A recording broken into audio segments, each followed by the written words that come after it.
So welcome to number 1 warehouse here at Laphroaig Distillery, and I've got some exciting news for you today.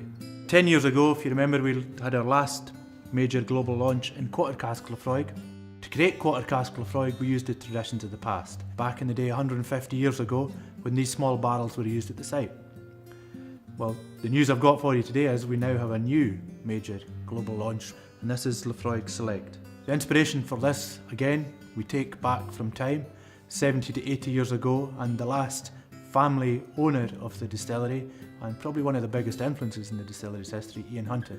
So Ian was one of the first, if not the first, distiller from Scotland to get a wee bit frustrated with the maturation techniques of the day. During the 1920s, early 1930s, he went into the rum plants in Jamaica, up into Bourbon County in Kentucky. Up until then, Laphroaig had sourced its wood mainly through Europe, either wine, sherry casks, European oak, and he noticed the American oak, and he thought that would probably complement Laphroaig a lot better and add a completely different set of flavours.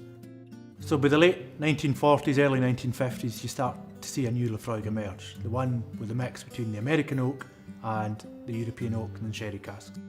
A few years ago, we started to use these casks to create different maturation techniques again. Now, we can't recreate exactly what Ian Hunter did, but we've used Oloroso sherry butts here. We've got some straight American oak, white oak, first non-filled with bourbon. We've got some PX seasoned hogsheads, some quarter casks, and then these guys here, first fill bourbons. As you can imagine, with these different cask maturation techniques, there's a million different flavours you could have produced. We narrowed it down to 6, and we got you guys to decide what was the best flavour. So you chose the flavour, you also chose the name as well, Laphroaig Select.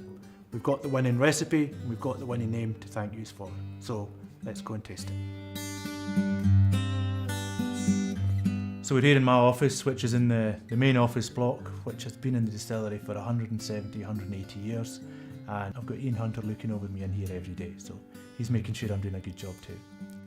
So we need to get to the tasting, and here it is. So this is Laphroaig Select. Try a wee taste of this.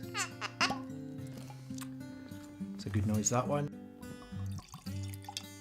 The one thing that we've really done with Laphroaig Select is completely natural colour. It's a wee bit of a sparkly gold. You start to see layers in the glass.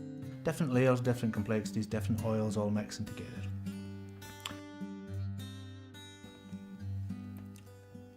A nice nose, peat first, obviously, if we get the peat first, and then some of the fruit, the ripe kind of red fruits coming through from the PX casks.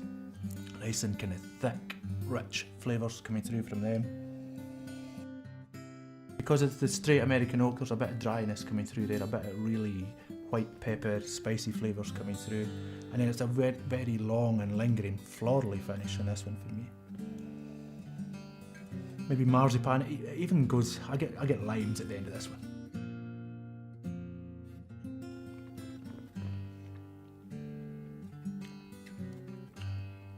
Again, sweet up front, so it's matching the nose. Quite dry, really ashy, peaty flavours coming through now. And then out, and there's a lovely sweet band right in the middle of your tongue of these kind of rich, heavy fruits.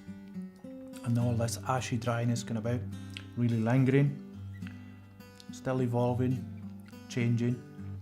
Some of that licorice root you get from Laphroaig's as well. I always like to try with just a small dash of water, just to see if it opens it up. So just 2 or 3 drops will do it fine. Takes away a wee bit of the peat from the nose. I'm getting more sweet there. That's interesting. More of the American oak flavours coming through. So more of the toffee, caramel, vanilla flavours coming through in the nose. And then more kind of softer peat at the back end. So we should...